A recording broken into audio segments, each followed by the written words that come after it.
नाज़रीन ग्रामी, मशहूर बहरी जहाज टाइटैनिक का जिक्र तो आपने सुना होगा।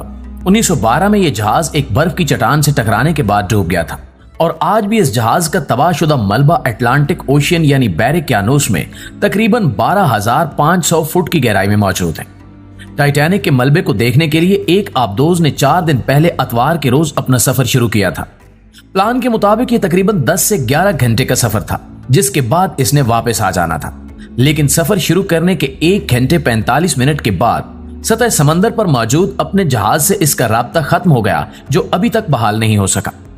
परेशानी की बात यह है कि इस आबदोज में तकरीबन 96 घंटे यानी तकरीबन 4 दिन के लिए ऑक्सीजन सप्लाई मौजूद थी और अब वो 4 दिन मुकम्मल हो चुके हैं। इस आबदोज में, जिसका नाम टाइटन है, इसमें 2 पाकिस्तानी शहरी भी मौजूद हैं। वो पाकिस्तानी शहरी कौन है और आबदोज की तलाश किए जाने की कितनी उम्मीद बाकी है, अभी क्या सूरत हाल है, इस बारे में मुकम्मल जानने के लिए वीडियो को आखिर तक जरूर देखिएगा। तो प्यारे साथियों, टाइटैनिक एक बहुत बड़ा बहरी जहाज था। 1912 में इसमें एक बड़ी पार्टी का इनेकाद किया गया था, जिसमें उस वक्त के कई उमरा शामिल थे। लेकिन एक ग्लेशियर से टकराने के बाद टाइटैनिक डूब गया।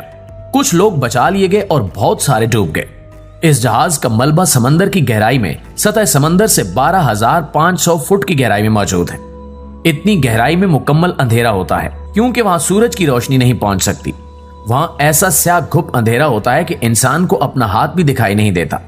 उस अंधेरी जगह पर अटलांटिक ओशियन की गहराइयों में टाइटैनिक के खंडरात मौजूद हैं।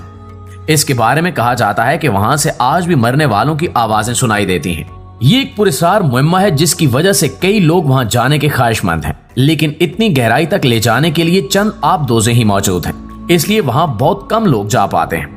दोस्तों, चंद रोज पहले कुछ मुसाफिर टाइटैनिक देखने के लिए सफर पर रवाना हुए। इनमें 2 पाकिस्तानी भी शामिल थे, जो कि एंग्रो कारपोरेशन के वाइस चेयरमैन 48 साला शहजादा दाऊद और इनके 19 साला बेटे सुलेमान दाऊद हैं। शहजादा दाऊद पाकिस्तान के अमीर तरीन बिजनेसमैनों में शुमार होते हैं। वो कराची, पाकिस्तान में एक सरमायाकारी और होल्डिंग कंपनी दाऊद हरकुलिस के वाइस चेयरमैन हैं। दाऊद हरकुलिस कंपनी दाऊद ग्रुप का हिस्सा है, जो 1 सदी से ज्यादा अरसे से इनका खानदानी कारोबार है।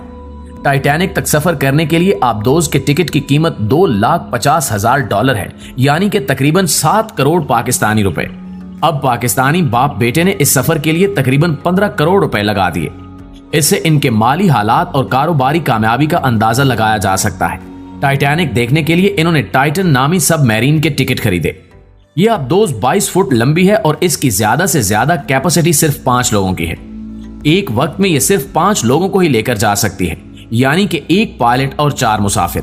यह किसी कैप्सूल की साख्त की एक छोटी आबदोज है, जिसको जहाज के जरिए पानी के अंदर भेजा जाता है। इस सबमरीन की मालिक कंपनी ओशियन गेट है। पोलर प्रिंस नामी बहरी जहाज के जरिए इस आबदोज को लॉन्च किया जाता है, यानी पानी की गहराई में भेजा जाता है। यह सबमरीन 13,000 फुट तक की गहराई तक सफर कर सकती है। आज इस पर पूरी दुनिया की नजरें हैं कि इसका क्या बनेगा। इस सबमरीन टाइटन का सफर इतवार को शुरू हुआ। प्लान के मुताबिक यह सफर 10 से 11 घंटे बाद खत्म हो जाना था और इस आबदोज को टाइटैनिक के खंडरात देखने के बाद वापस सतह समंदर पर आ जाना था। आबदोज को टाइटैनिक तक पहुंचने के लिए 2 घंटे लगते, मगर वहां तक पहुंचने से 15 मिनट पहले सिग्नल दिया गया कि यहां कोई मसला है। समंदर के अंदर जाने के 1 घंटा 45 मिनट बाद इसका राब्ता अपने जहाज से खत्म हो गया और तब से इसकी तलाश जारी है। बुध के रोज पेश की जाने वाली रिपोर्ट के मुताबिक इस आबदोज में सिर्फ कुछ ही घंटे की ऑक्सीजन बाकी रह गई थी और इन इतलात के मुताबिक आज जुमेरात को 4 बजे तक वो ऑक्सीजन सप्लाई खत्म हो जाना थी। इस आबदोज से राब्ता खत्म हो चुका है और अब अंदाजे के मुताबिक माहिरीन रिपोर्ट्स पेश कर रहे हैं कि कितनी ऑक्सीजन बाकी होगी। बहुत परेशान कुन सूरत हाल बन चुकी है।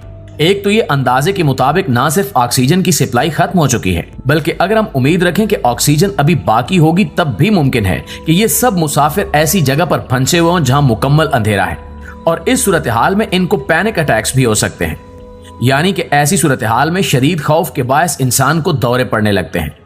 इन अटैक्स की वजह से जिस्म ज्यादा ऑक्सीजन इस्तेमाल करता है और एक मसला यह है कि जिस गहराई पर यह आबदोज सफर करने के लिए गई थी, इस गहराई पर समंदर की तह में बहुत ज्यादा ठंड होती है।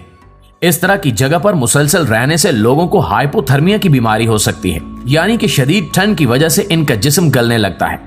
शदीद सर्दी की वजह से ऐन मुमकिन है कि वो लोग हाइपोथर्मिया का शिकार हो गए हों। दरअसल सरकारी एजेंसियां इस कदर गहराई पर ऑपरेशंस नहीं करती, जिस वजह से इतनी गहराई में फंसे लोगों की मदद करने का तजुर्बा भी न होने के बराबर है। दुनिया में सिर्फ चंद लोगों ने ही इतनी गहराई तक सफर किया है। अगर आबदोज सलामत रहती है तो मुसाफिरों के बचने का इम्कान होता है, लेकिन अगर किसी वजह से आबदोज को कोई नुकसान पहुंचता है तो समंदर के शदीद दबाव की वजह से मुसाफिरों के बचने का कोई इम्कान नहीं होता। जैसे जैसे ऑक्सीजन का लेवल कम होगा, ये मुसाफिरों के लिए सांस लेना मजीद मुश्किल बना देगा। आखिरकार इनका दम घुट जाएगा।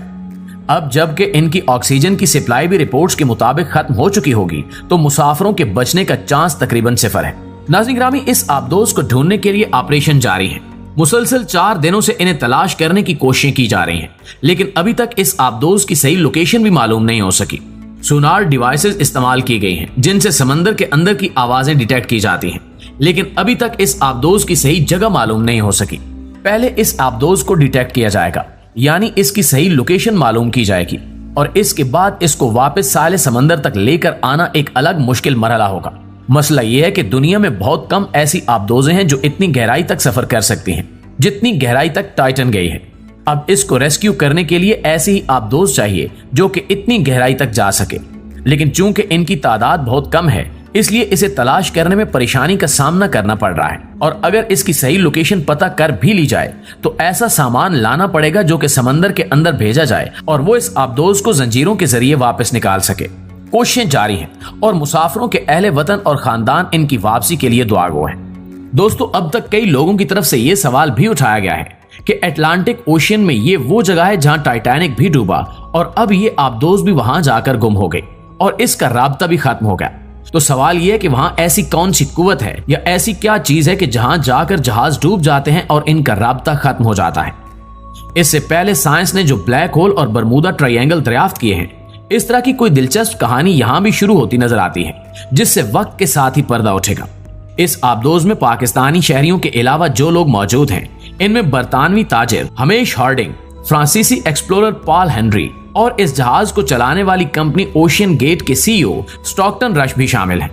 बरतानवी ताजिर हार्डिंग एक्शन एविएशन नामी कंपनी के चेयरमैन हैं, जो बैनुल अक़वामी कारपोरेशन, सरबराहान ममलिकत और तफरीह और खेलों की सनतों से वाबस्ता लोगों को त्यारे फरोख्त करती है। फ्रांसीसी एक्सप्लोरर पॉल हेनरी को टाइटैनिक के माहिर के तौर पर जाना जाता है। उन्होंने जहाज के मलबे की जगह तक 6 मुहिम्मात की क़यादत की है और इन्हें टाइटैनिक का अजीम एक्सप्लोरर भी कहा जाता है। स्टॉकटन रश ओशियन गेट के सीईओ लापता टाइटन मुहिम के पायलट हैं। दोस्तों, इस मौके पर जबकि टाइटन की तलाश जारी है, एक रईस नामी शख्स की तरफ से टाइटन के सफर के बारे में राय सामने आई है। वो पहले 4 बार टाइटन सबमरीन में सफर कर चुका है। उसका कहना था कि हर दफा आबदोज का राब्ता जहाज से खत्म हो जाता था और हर दफा लगता था कि जैसे ये बहुत खतरनाक चीज है। उन्होंने ये भी बताया कि सफर करने से पहले उन्हें ऐसे कागजात पर दस्तखत करने पड़े थे जिसके पहले सफे पर ही 3 दफा मौत का जिक्र किया गया था। जाहिर है कि ये सफर खतरे से खाली नहीं था। पानी के अंदर 13,000 फुट की गहराई तक जाना कोई मामूली बात नहीं है। रईस ने यह भी बताया कि एक दफा जब वो रिसर्च के लिए टाइटैनिक के खंडरात को देखने गए तो उस आबदोज में कोई जीपीएस नहीं था, यानी कि लोकेशन मालूम करने के लिए कोई आला नहीं था, जिसकी वजह से इन्हें टाइटैनिक तक पहुंचने के लिए 3 घंटे लगे, हालांकि वो इससे सिर्फ 500 यार्ड की दूरी पर मौजूद थे। जी तो दोस्तों, इस दुआ के साथ इजाजत दीजिए कि उस सबमरीन में जितने भी लोग सवार थे, अल्लाह ताला उनको बखैर आफियत उनके खानदान वालों से मिला दे। आमीन सुमा आमीन।